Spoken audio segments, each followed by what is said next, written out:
We were just leaving the hospital for crazy people when I saw a tall, thin man in a corner of the yard. He kept calling for a pretend dog. He was crying in a soft, gentle voice, "Cocotte, come here, Cocotte, my beauty," and slapping his leg like he was calling a real dog. I asked the doctor, "Who is that man?" He answered, "Oh, he is not very interesting. He is a coachman named Francois, who went crazy after drowning his dog." I insisted, "Tell me his story." The most simple and humble things sometimes touch our hearts the most. Here is this man's story, which we got from a friend of his, a groom. There was a family of rich people who lived in a suburb of Paris. They had a big house in the middle of a park, near the Seine River. Their coachman was this Francois, a countryman, somewhat dull, kind-hearted, simple and easy to trick. One evening, as he was going home, a dog began to follow him. At first, he paid no attention to it, but the dog's persistence finally made him turn around.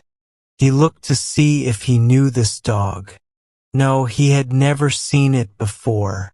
It was a female dog and very thin.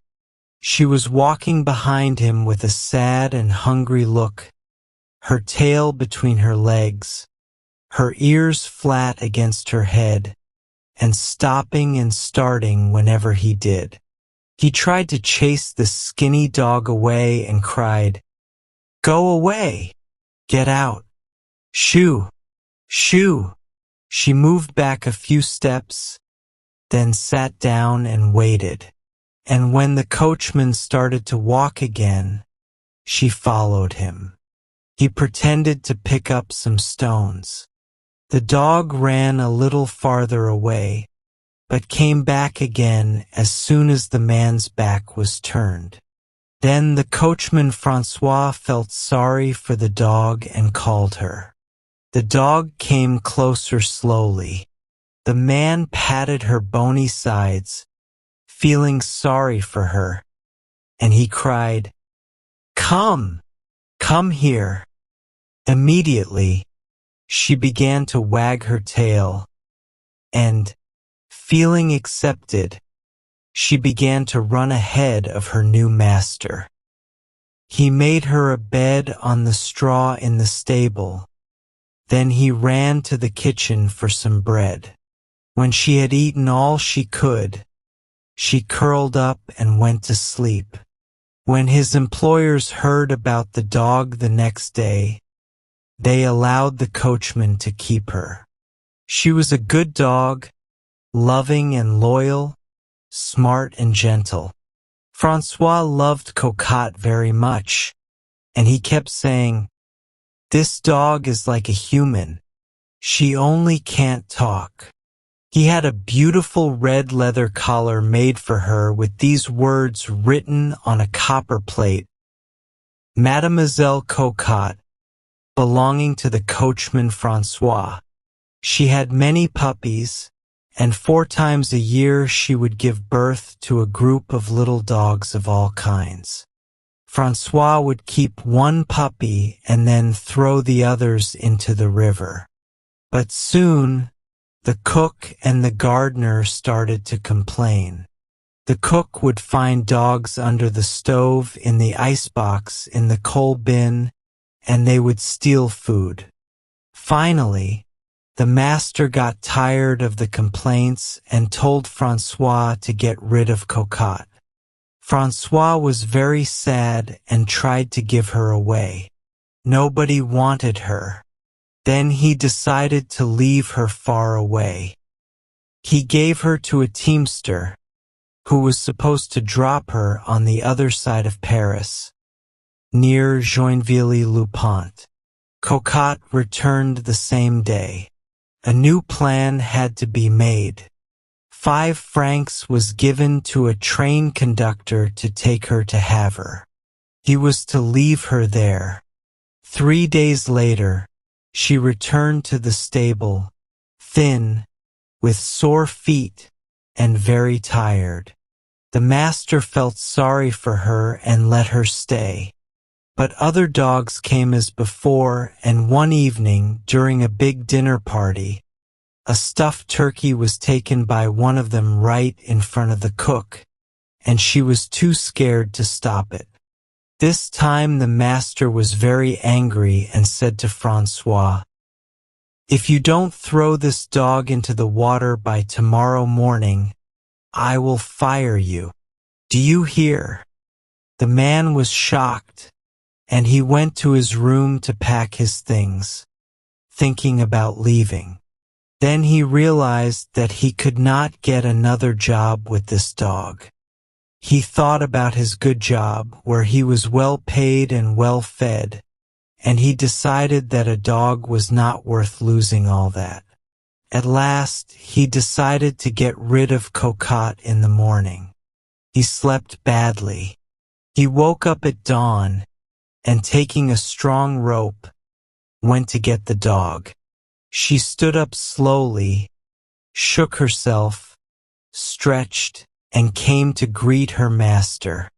Then he lost his courage, and he began to pet her lovingly, stroking her long ears, kissing her nose, and calling her sweet names. But a nearby clock struck 6. He could not wait any longer. He opened the door, calling, "Come!" The dog wagged her tail, knowing she was going out. They reached the river, and he chose a place where the water was deep. He tied the rope around the leather collar and attached a heavy stone to the other end. He held Cocotte in his arms and kissed her a lot, like he was saying goodbye to a person. He held her close to his chest, rocked her, and called her, "My dear little Cocotte, my sweet little Cocotte," and she made happy sounds. 10 times he tried to throw her into the water, and each time he lost courage. But suddenly he made up his mind and threw her as far as he could. At first, she tried to swim, like when he gave her a bath, but her head, pulled down by the stone, kept going underwater, and she looked at her master with sad, human-like eyes as she struggled. Then the front part of her body sank, while her back legs waved wildly out of the water. Finally, those also disappeared.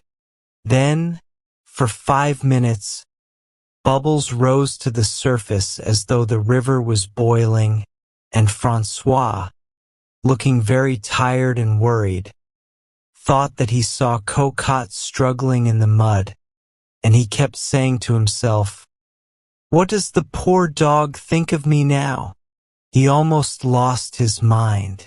He was sick for a month, and every night he dreamed of his dog.